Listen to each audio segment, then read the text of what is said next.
శుభాకాంక్షలు. ఓకేనా? ఈరోజు కుప్పం టౌన్కు రావడానికి కారణం ముఖ్యంగా 2-3 అంశాలు.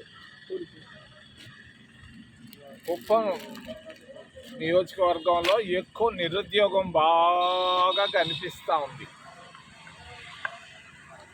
ఎంటెక్ పాస్ అయిన వాళ్ళు, మరి ఎంకామ్లు పాస్ అయిన వాళ్ళు, ఎంసీఏ పాస్ అయిన వాళ్ళు ఎక్కువ మంది ప్రతి ఊర్లో కనిపిస్తూ ఉన్నారు. ఈ నిరుద్యోగులందరికీ ఒకే ఒక్క మార్గం. ఆ మార్గం ఏంటంటే మైక్రోసాఫ్ట్ సిఇఓ గారు, ఆయన పేరు సత్యనాదెళ్ళ.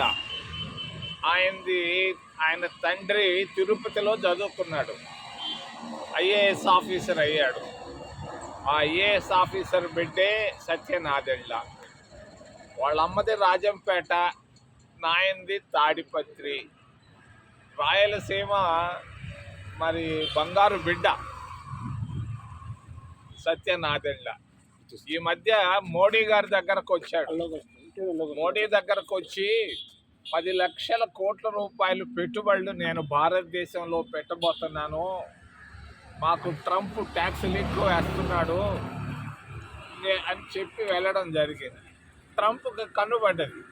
ఒరే నాయన, వచ్చినటువంటి ఈ 10 లక్షల కోట్ల రూపాయలు గుజరాత్కు తీసుకెళ్లాలన్న ఆలోచనతో ఉన్నాడు. చంద్రబాబు నాయుడుది కుప్పంలో 30 సంవత్సరాలుగా ఎమ్మెల్యేగా ఉన్నాడు, 15 సంవత్సరాలు ముఖ్యమంత్రిగా ఉన్నాడు. కుప్పానికి కానీ, చిత్తూరు జిల్లాకు కానీ, రాయలసీమకి ఆయన చేయాల్సిన బాధ్యత ఆయన పైన ఉంది. మరి నేను చంద్రబాబు నాయుడికి మన కుప్పం టౌన్ నుంచి చెప్తున్నా, ఆయన్ని సొంత నియోజకవర్గం నుంచి మైక్రోసాఫ్ట్ వాళ్ళు పెట్టుబడులు పెట్టబోతున్నారు. సత్యనాదెళ్ళ అందరికీ తెలుసు, నాకు కూడా తెలుసు, మీకు తెలుసు. ఖచ్చితంగా సత్యనాదెళ్ళతో నువ్వు సంక్రాంతికి ఈరోజే నువ్వు నారావారిపల్లికి వస్తున్నావు. నారావారిపల్లి నుంచే నువ్వు మాట్లాడు సత్యనాదెళ్ళతో, సంక్రాంతి శుభాకాంక్షలు చెప్పి మాట్లాడవయ్యా. మైక్రోసాఫ్ట్ పెట్టుబడులు రాయలసీమలోనే పెట్టమని అడగవయ్యా, నీకు పుణ్యం ఉంటుంది. ఓ చంద్రబాబు నాయుడు, నువ్వేమీ చేయలేదని అందరూ అనుకుంటా ఉన్నారు. కనీసం ఇడ్లీ కొట్టు కూడా, మంచి హోటల్ కూడా లేదని కుప్పంలో అనుకుంటున్నారు. నీ దాకా రాకపోవచ్చు ఈ విషయాలు. మరి ఏదైనా చేయాల్సిన బాధ్యత మీ పైన ఉందని చెప్పి తెలియజేస్తూ మైక్రోసాఫ్ట్ నాదెళ్లతో మాట్లాడి ఖచ్చితంగా పెట్టుబడులు, ఆ 10 లక్షల కోట్ల రూపాయలు పెట్టుబడులు పెట్టి లక్షల మంది నిరుద్యోగులకు ఉద్యోగాలు ఇప్పించాలని నేను డిమాండ్ చేస్తున్నాను చంద్రబాబు నాయుడిని ఈ సంక్రాంతి సందర్భంగా. రెండోది ఉపాధి హామీ పథకం కాంగ్రెస్ పార్టీ, మరి చంద్రబాబు నాయుడు కూడా ఒక ఫ్రెండ్ ఉండేవాడు, ఆయన పేరు comrade Harikishan Singh Surjeet, communist CPM leader. ఆయన తీసుకొని వచ్చి ఆయన ఇచ్చిన సూచనల ప్రకారంగా సోనియా గాంధీ ఉపాధి హామీ పథకాన్ని భారతదేశంలో ప్రవేశపెట్టారు.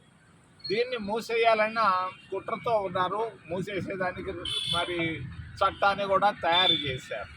మహాత్మా గాంధీ దేశాన్ని స్వతంత్రం తెచ్చిన ఆయన, దేశంలో అంటరానితనాన్ని తీసేసి అందరికీ సమానత్వం తెచ్చినటువంటి జాతిపిత మహాత్మా గాంధీ గారి పేరు పెడితే దాన్ని తీసేయడం దారుణం. దాన్ని సపోర్ట్ చేస్తున్నాడు చంద్రబాబు నాయుడు.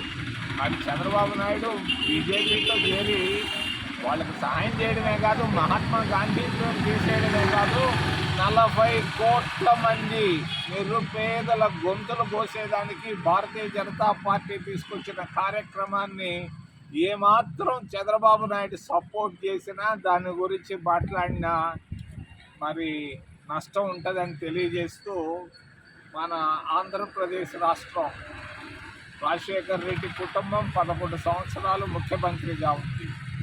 మరి చంద్రబాబు నాయుడు 15 సంవత్సరాలు ముఖ్యమంత్రులుగా ఉంటూ ఆంధ్రప్రదేశ్ రాష్ట్రం ఈరోజు అష్టకష్టాల్లో ఉంది.